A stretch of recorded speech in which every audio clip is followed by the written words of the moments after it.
kien id-direttur tal-konformità tal-benefiċċji fih dan il-Ministerju tal-Ġustizzja Soċjali li konferma fil-qorti li l-ammont li ġie misruq mir-rekit tal-benefiċċji soċjali kien ilaħħaq is-6 miljun euro. Iżda għall-Ministru Michael Falzon dan ma kien ser. Mis-6 miljun euro li nsterqu tal-benefiċċji soċjali s'issa kemm inġibu lura flus?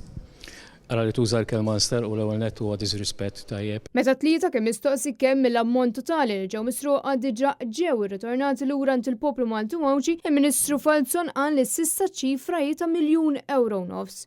Hemmhekk inġabru m'għandix il-figura eżattament li nġabru lura xi miljun nofs. Li f'kelma oħra jfisser li baqa' aktar minn 75% li ma ġewx irritornati. Intant bħalissa qed jinstema' l-każ fil-qorti tat-tabib u ex-deputat Laburista Silvio Grixti li jinsab fiċ-ċentru ta' dan l-iskandlu tal-benefiċċji soċjali. Grixti ġie akkużat b'rabta ma' mijiet ta' każi ta' benefiċċji soċjali u ċertifikati fraudolenti li nataw lil numru kbir ta' persuni fejn allegatament ġew imsarfa f'eluf ta' euro illeġittimi. Din l-iskema allegatament kienet koordinata minn nies fil-Labor, fil-Ministeri u fil-Customer Care ta' Kastilja. L-ammont ta' ċertifikati huwa tant kbir li l-moħħ warahom aktarx huwa iktar minn persuna waħda. Tant il-President tal-Assoċjazzjoni Medika Maltija, Martin Balzan, kien iddeskriva il-persuni wara din il-ħadma bħala organizzazzjoni kriminali. Filwant li fl-ebda mument il-Prim Ministru u l-Kabinett tiegħu ma refgħu xi tip ta' responsabilità qabel għadu s'issa jipprova jagħmel minn kollox biex iżomm milli toħroġ il-verità dwar il-korruzzjoni sistematika f'Kastilja.